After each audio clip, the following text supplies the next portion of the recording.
Assalamualaikum warahmatullahi wabarakatuh. Saya peserta PKDB tahun 2025 PTP UIN Raden Mas Said Surakarta dengan nama Heri Cahyono Putro, pengampu mata kuliah metode penelitian.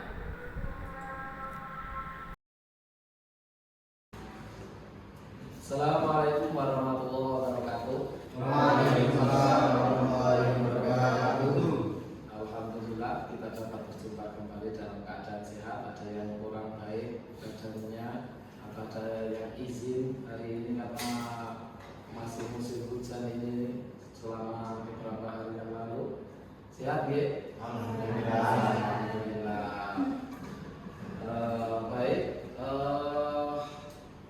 Pada kesempatan kali ini materinya sebenarnya adalah tentang latar belakang masalah, kemudian rumusan masalah, kemudian tujuan dari penelitian.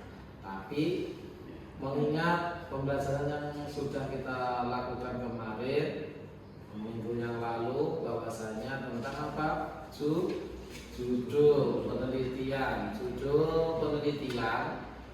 di mana kemarin masih ingat harus berapa kata judul penelitian itu, proposal penelitian itu yang bagus di bawah 15 kata. Betul sekali, bagus. Baik, sebelum saya mulai untuk pembelajaran hari ini, sebaiknya kita membaca umur kita dalam hati sehingga pembahasan kita hari ini dapat berjalan lancar dan baik. Kita baca Al-Fatihah.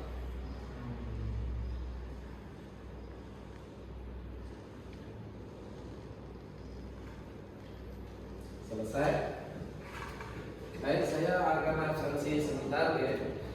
Ada yang sakit apa tidak hari ini ya?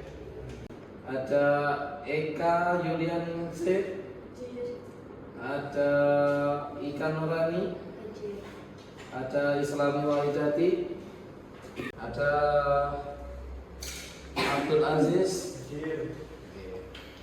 sampai ke Mas Purnama Aditya hadir nggih.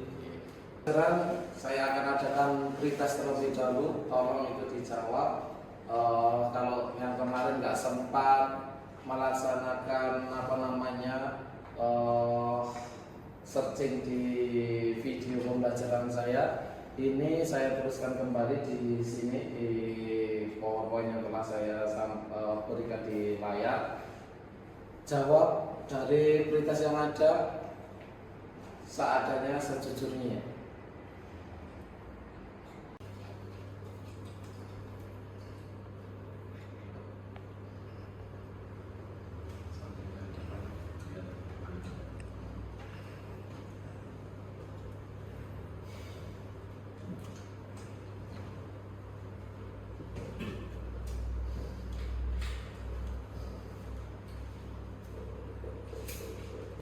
Nah, saya akan tampilkan di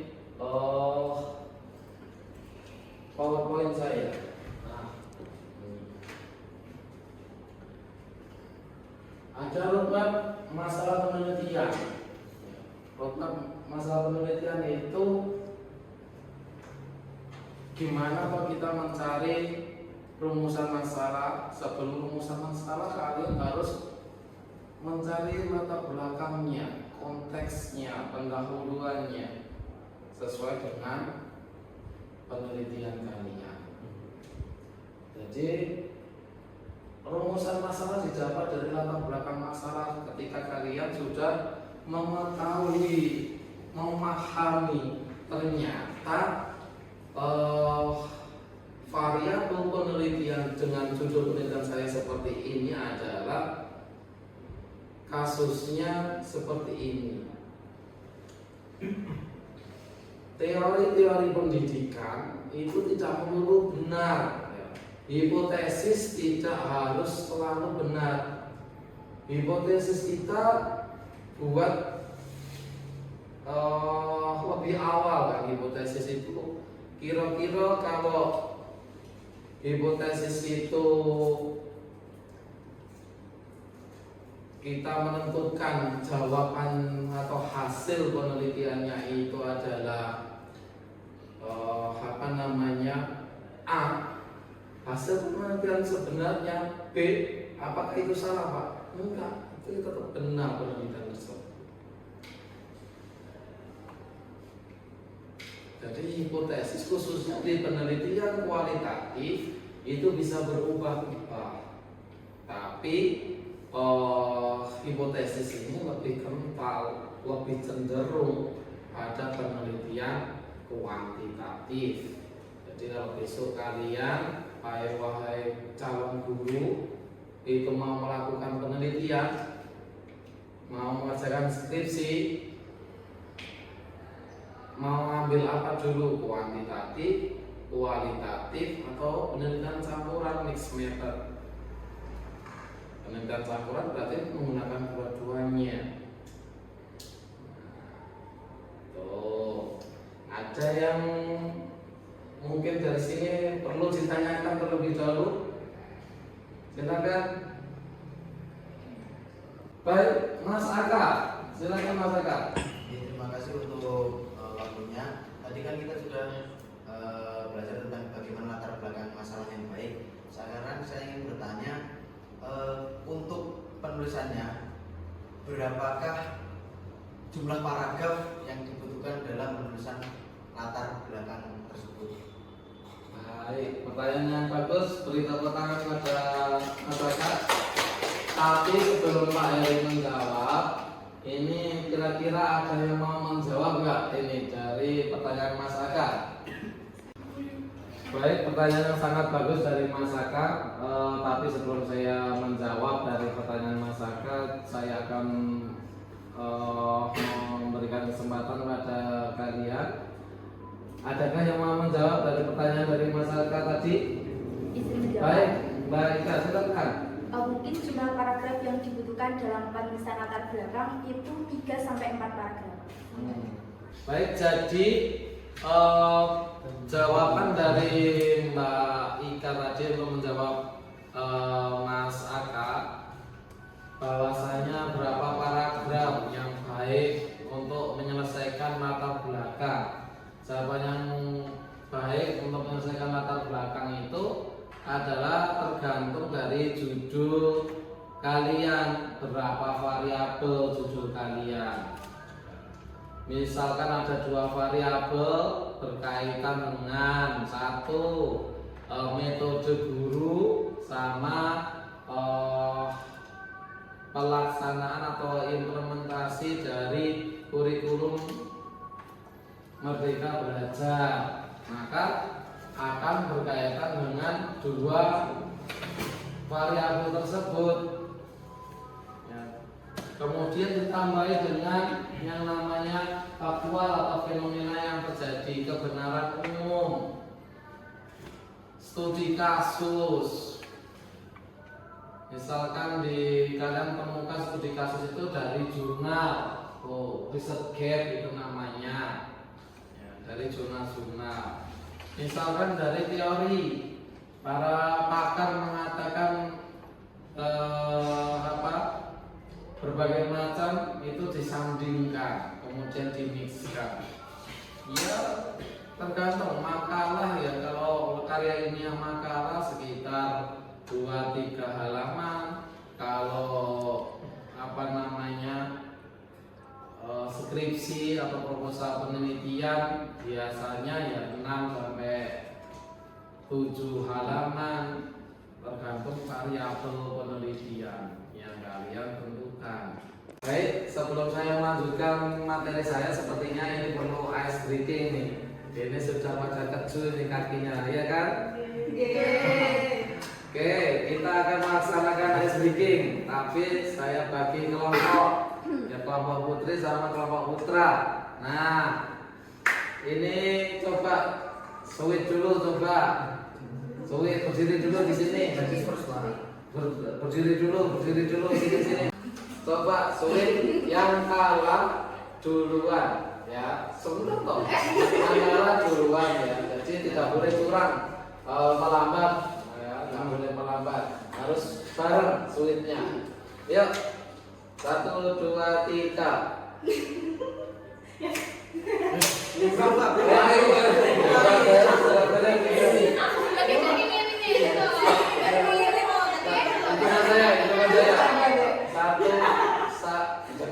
baiklah. 1, 2, 3.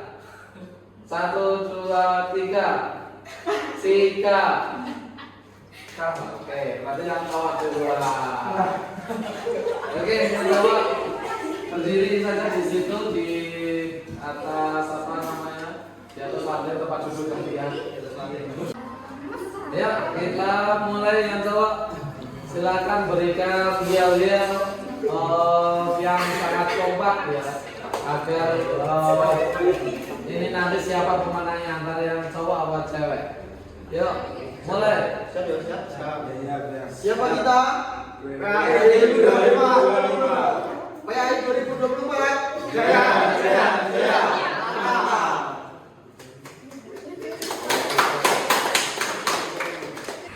Kita akan mempersiapkan apa namanya yel-yel perempuan, kita dengarkan baik-baik.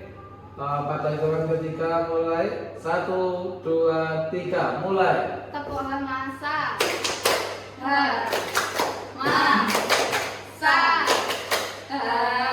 Masa.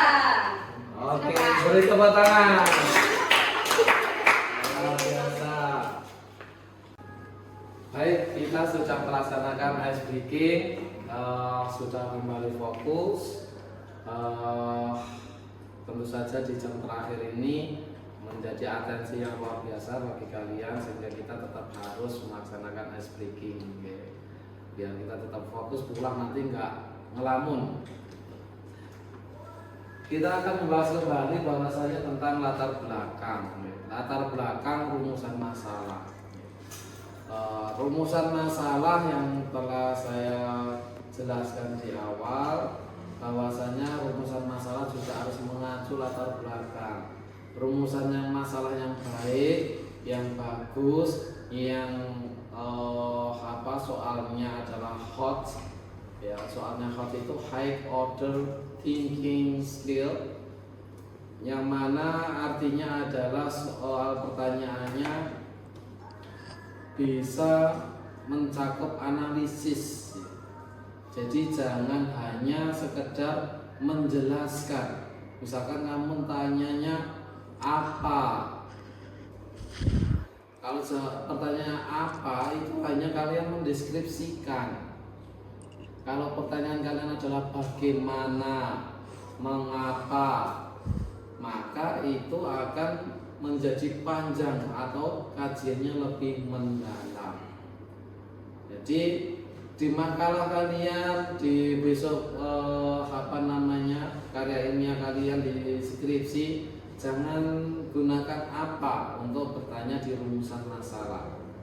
Misalkan apa saja kelebihan dan kekurangan menggunakan metode demonstrasi, misalkan. Jangan hanya apa, itu hanya menyebutkan, mendeskripsikan saja. Jadi gunakan kata bagaimana